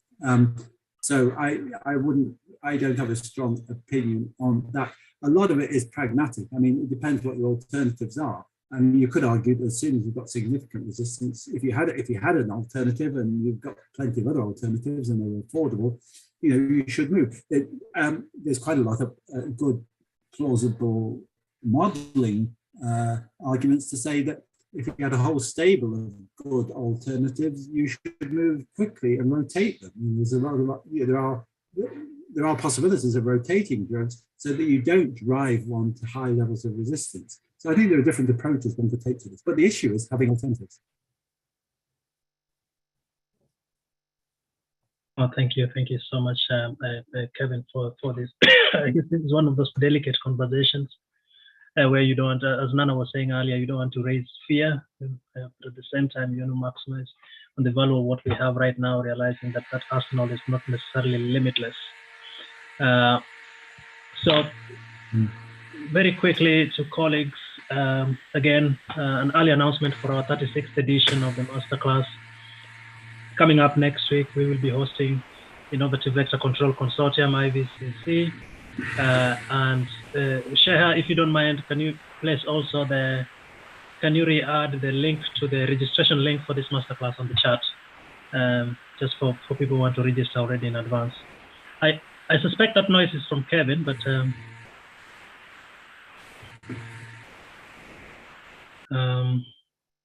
probably someone is doing some construction there. Kevin, we have some more detailed questions, some few questions regarding innovation broadly for malaria control. And I think the best point to begin here is just to realize how slow innovation against malaria has been. On the slide here, you see more than 100 years ago, we already know, thanks to the Italians and the Russians and the British and the indigenous African and Asian, what transmitted malaria. We knew what the parasite was. This is more than 100 years ago. Some of the tools that we use today, insecticides, for example, have been with us for a very, very long time.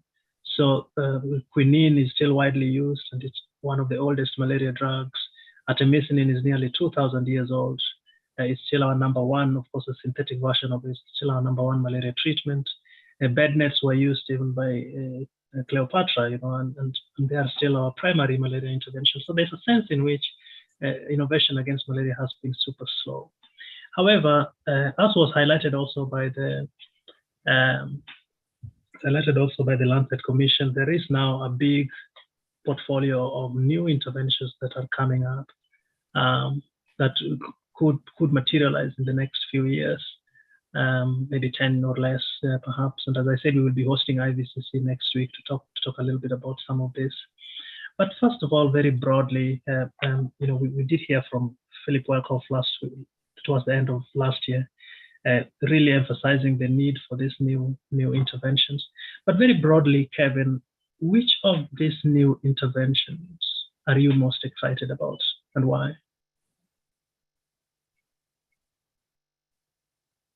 Yeah, well, I guess it's the nature of the lives we lead in research that one's excited by pretty much anything new is exciting. But if you have, of the many options, okay, well, I mean, I am excited by vaccines. You could argue that, you know, we've been talking about vaccines forever, so that shouldn't be so exciting now. The reason I'm excited about vaccines is because we have been talking about them for a long time, and because it does draw on utilizing the concept of immunity, which is something I've been very interested, along with many colleagues, in understanding.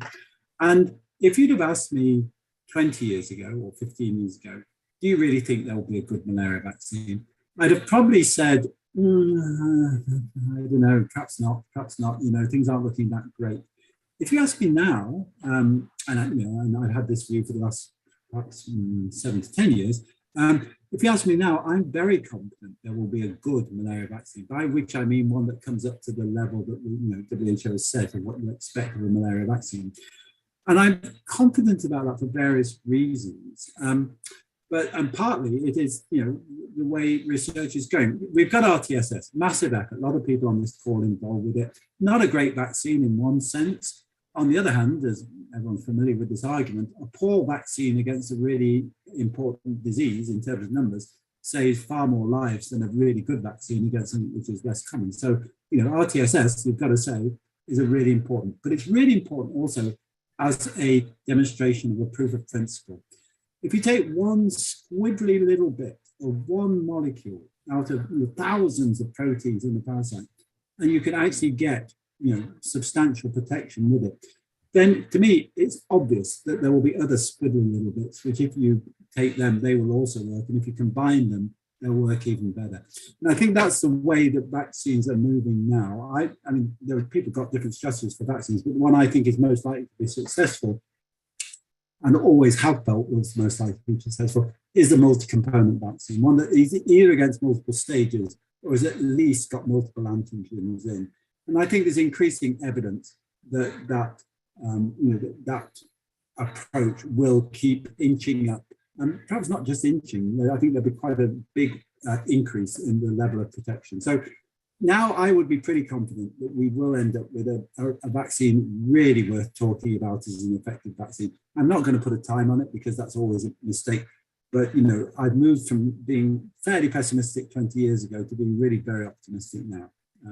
Yeah, but I am also interested, you know, you asked me what I'm excited about, and I'm excited about many of the things on this figure. And I am really excited about gene drive because I think as a biological concept, it's an exciting concept. And I distinguish that from any confidence that it will be the answer. I don't think any of us know yet enough. I mean, there's always going to be enthusiasts and advocates for anything. But I'm interested in the biology and the science around gene drive, and at least the possibility that it could be a completely new approach. But as I say, I throw that one back to you, Pedros. You and others know more about gene drive than I do. As you can see, we put up a slide there. We were going to ask you the same question. Broadly, what are your thoughts? I mean, especially at the time when you were serving at MPAG, what do you hear people say? What are their concerns? What are the strong points about gene drives? And should we be more excited about it, or Is it not the case? I mean, that kind of opinion from a person like you, who is a major stakeholder in this, is important. Oh, I am excited about it. I mean, I think, you know, when you look at the modeling of it, it's almost unbelievable. You know, and the idea that you've got, you know, almost the if you like, the opposite of Darwinian evolution can be made to work, and not only made to work artificially, but actually does work in nature in some specific circumstances. You know, there's lots about it which would lead you to believe this could be an extraordinary intervention. And like all extraordinary interventions, it will have a number of problems. One is unforeseen effects, which people are very aware of and, you know, being very cautious with, and that's obviously going to slow down the development of it. And the other is that, as with all kind of apparently, you know, too good to be true answers, it may turn out to be too good to be true. But, you know, in practice, we don't know if it will actually show the promise. But certainly the modeling and the biology, I think we should be excited about. That's my own view. I know others have different views, but I'm very excited about it. Yeah. I have to say I am too. Excited about the possibility of the different forms of gene drives. And I think some of us sometimes come across as, you know, too much pro new interventions. But I think gene drives have some unique features that would allow us to implement them even in last mile, you know, so to say, areas. So I think that's great. Kevin, what do you think of monoclonal antibodies? This is another very exciting area of work, and we have here a publication from last year from Bob Cedars group that demonstrates something looking pretty powerful, actually. I mean, this is nearly 2 or 3 months of protection with a single injection. What are broadly your thoughts about monoclonal antibodies? Yeah, this is another one of those areas where I think it's great that, you know, we're forced to change our minds. If I was asked again 15 years ago, you know, do I think monoclonals as a real-world therapeutic or preventative for malaria have any future, I would have said no way. You know, it's just far too difficult. They're far too expensive. Technologically, you won't be able to solve all the problems. Now, I would have changed my mind substantially. I don't mean to say that I've switched over to saying they are the answer, but I think they're definitely worth investigating for certain uses. And several things have driven that. Many of them, obviously, you know, technical or technological. You know, the refinement of monoclonal technologies to make really highly directed and very, very effective monoclonals. The alterations that you can now make to monoclonals to make them much longer lasting than they were in the past.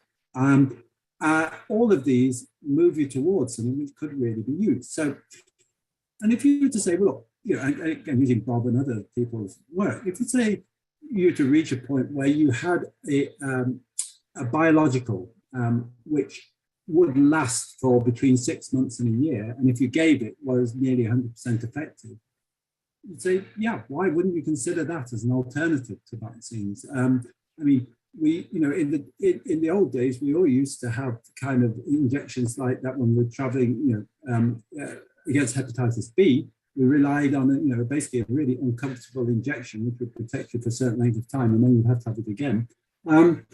So I think the ground has changed, and I think that there are a number of possible uses. One is as, you know, almost like a short-lived but very effective vaccine, and I don't think, but again, I'm going to prove to be wrong, I don't see a lot of prospect for them as therapeutics in severe disease, which is what some people have talked about. I think there are all sorts of reasons why there's a long way to go with that. Not to say it could never happen. And of course, you know, in other infectious diseases, it is happening, including obviously with COVID.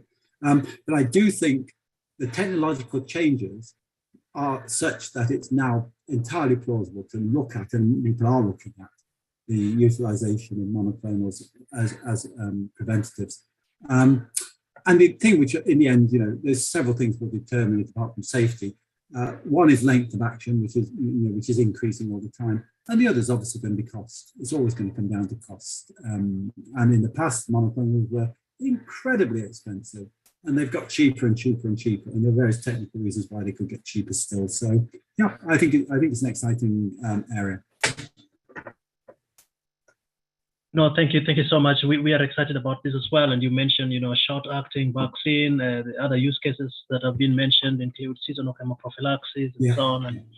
And we're looking forward to at least some new candidates that are less expensive and more scalable. At this point, I would like to bring it back to my colleague Nana. We have some questions about SMC. Nana, do you want to take this up? Kevin already spoke about the vaccine, so I think we can skip that. But please go ahead. Perfect. Okay, so in this slide that's been shown now, we see a study that demonstrates effectiveness of SMC in the Sahel region. It's a study that's very powerful, actually, and it showed very good effectiveness. There were case-controlled studies in Burkina Faso and the Gambia. When the SMC was implemented, it was directly associated with reductions in the number of malaria deaths in hospitals, and also during high transmission periods. So here the question, let's say, is how do we expand the SMC to the south of the Sahel? What would you say? I think a lot of people are really interested in this. What I would say is that, well, firstly, SMC has been an incredible intervention. I mean, and there are many people on this call whose names I've seen on the call today who've been very involved with that. And congratulations to everybody who's been involved with this area. It is fantastic. The possibilities of SMC combined, as Pedros has just mentioned, I mean, with vaccines, we've already seen brilliant data on that. And in future with other things like monoclonal, I think there's enormous potential here.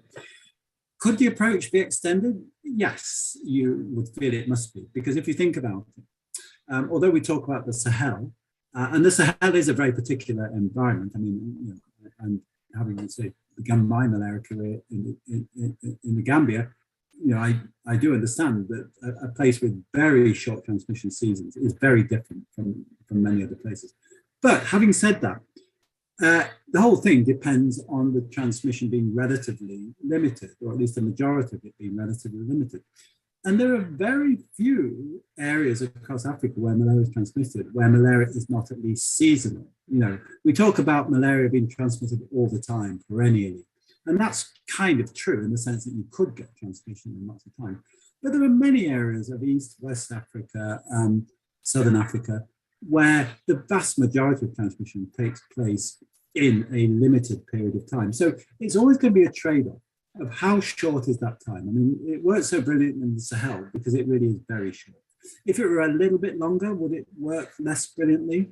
Perhaps slightly. If it was a bit longer still, yeah, you begin to lose some effect. You couldn't go on adding more and more dosages and so on and so forth. There's going to be a trade-off between how seasonal is it? And it's really about area under the curve. What proportion of the total transmission takes place in a definable length of time, which is practically susceptible to the kind of logistics involved in SMC application. So I would guess it's extendable quite a bit beyond the Sahel, and there are people, and some on this call, I guess, who are investigating that right now.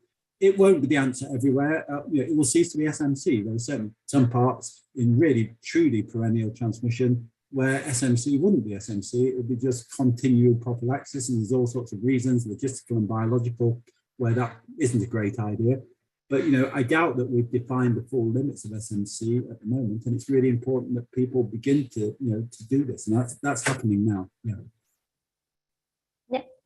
Thanks. And then we also have, like you mentioned, the combination of SMC and RTSS that was also demonstrated by. Can you hear now? Sorry, can you hear me? Yeah. So this is saying, like you mentioned, we have the SMC and RTSS vaccine that was done by Professor Brian Greenwood and team that also was very successful. So these are new interventions that have a major strength in exploring novel approaches to seasonal vaccination. Yeah. So, Pedros, do you have anything to add, or should now we go to chemoprophylaxis and MDAs. And here. Yeah, Nana, can you hear me? Yep. Yeah, I mean, when Kevin was speaking, he was mentioning that, there are some people on the call who have worked on this. And I know we are about 13 minutes away from the end. I just want to check if there is any particular person who has worked on these kinds of studies in the Sahel who would like to make a direct contribution to this. And again, please feel free to just jump onto the call and let us know. Is there anyone? Kevin, do you want to invite anybody to what you say? I don't want to take over. I don't want to take over your role, Frederick. You can see all the people on the call. I know there are quite a few who could comment on it. I'm not going to take over your role, though. Well, we were going to. I mean, Brian and colleagues have done some incredible work with the vaccines plus SMC in West Africa. So, Brian, is that something that you want to say a little bit about?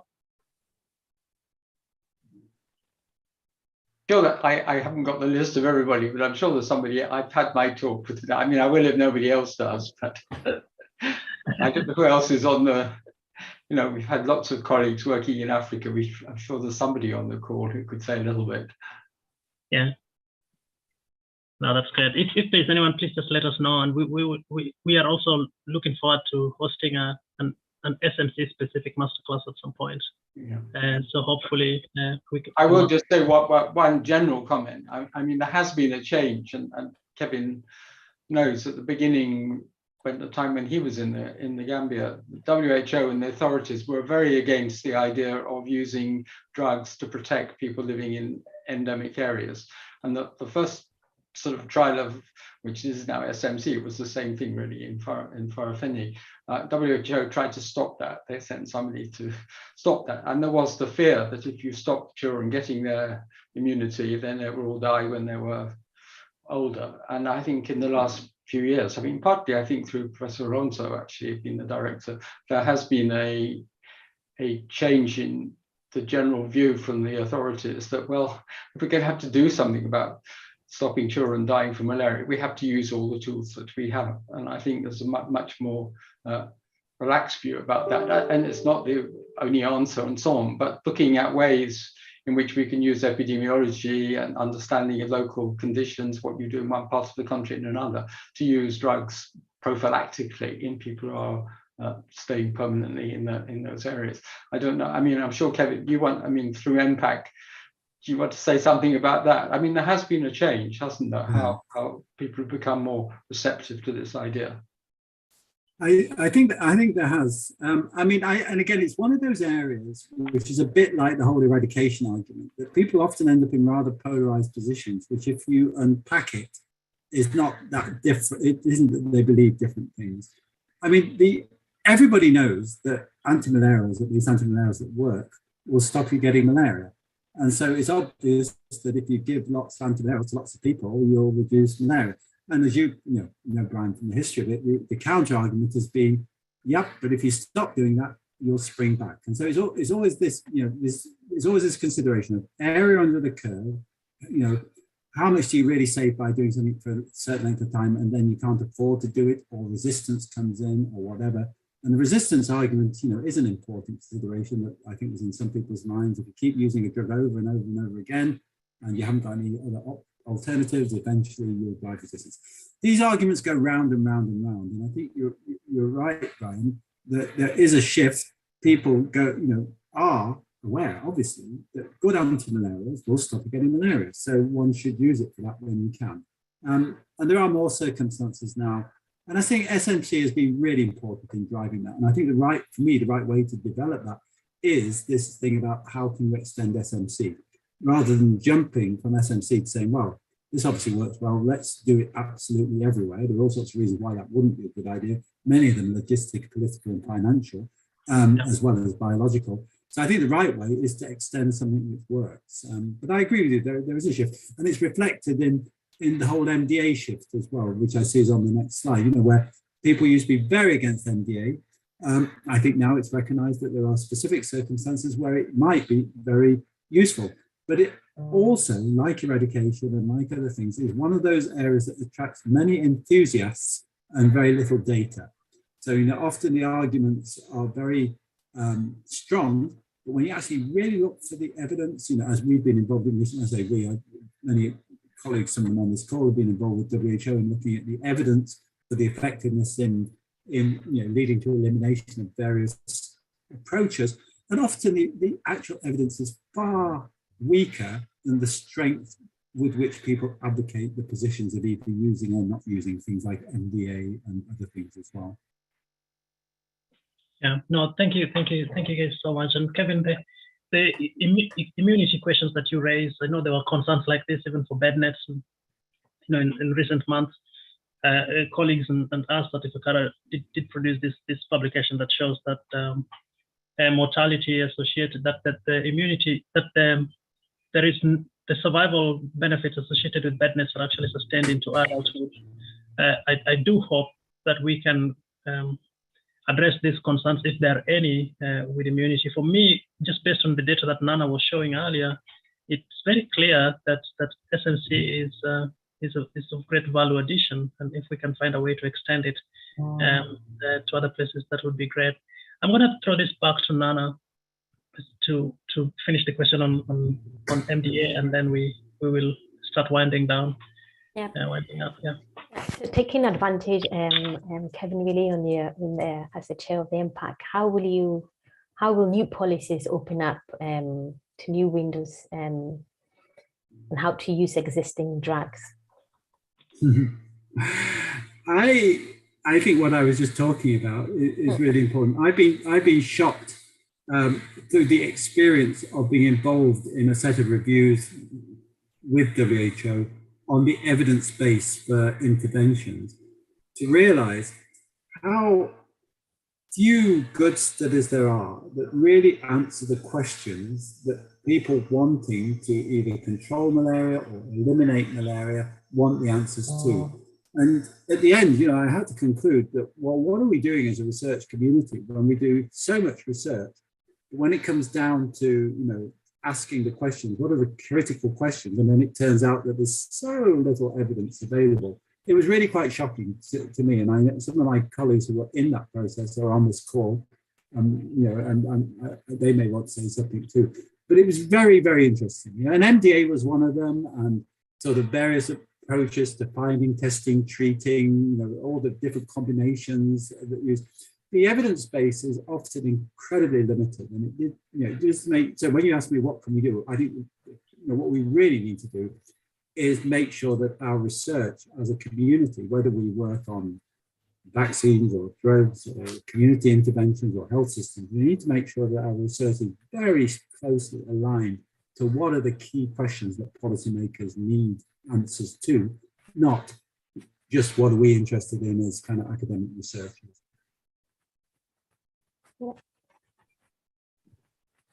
Yeah. And that is when impact can really happen. Yeah.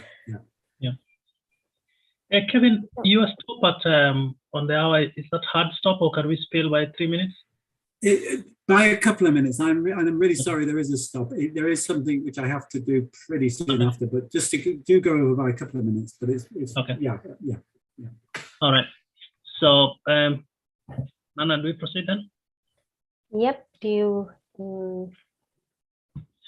Yeah. So we talked a lot about health systems, so I think we can skip this for the sake of time. Yeah. And Nana, do you want to take the question on capacity building? And then just to be very brief, really, how can we build capacity?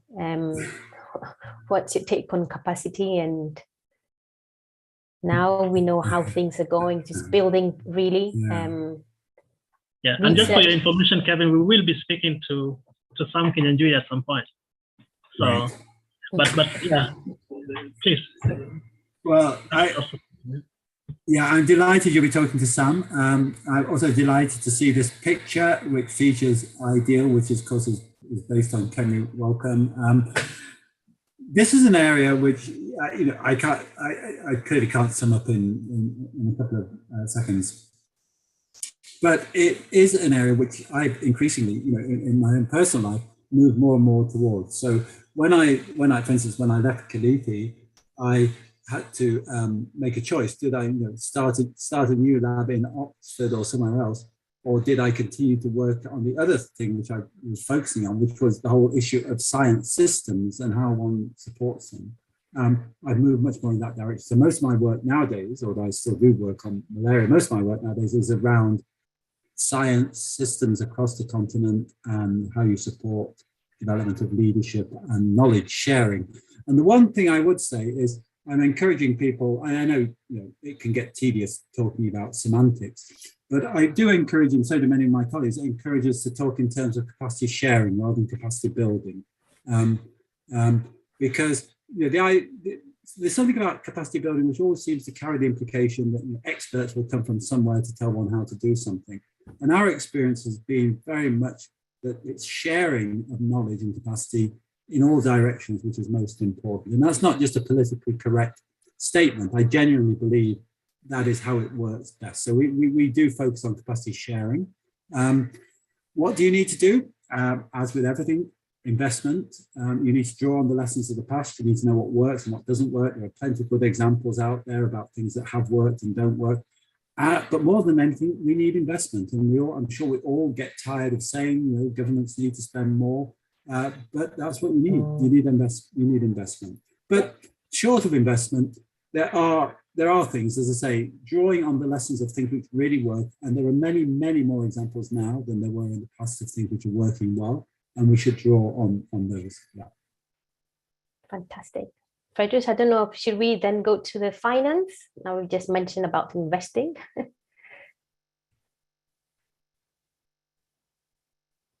Yep. So here we can see in the slide that the amount of money that was the target for 2020 was 6.8 billion.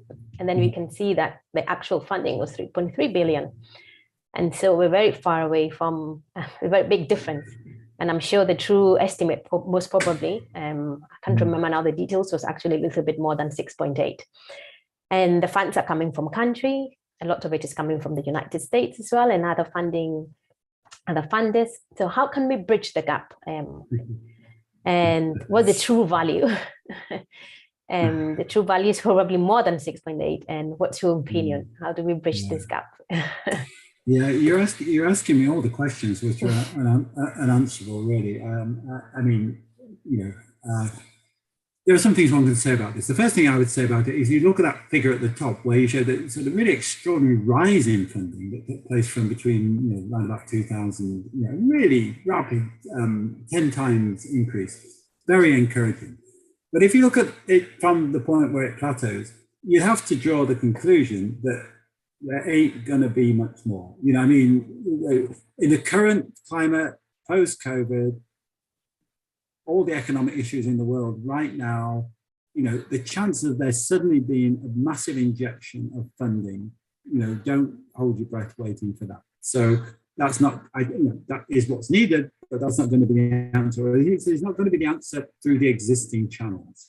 The one area where there will be movement, I think, and there needs to be movement, is in countries funding their own malaria control.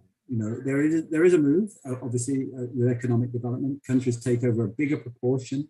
It's always better if you're driving your own decisions about spending. You know what's important to you, or hopefully, the problem is we say that, but sometimes it does appear that our politicians don't really know what's best for a country. But leaving that aside, in general, the principle ought to be that countries should make the decision. As countries do undergo economic development, they need to make decisions to have more of the funding coming from national resources.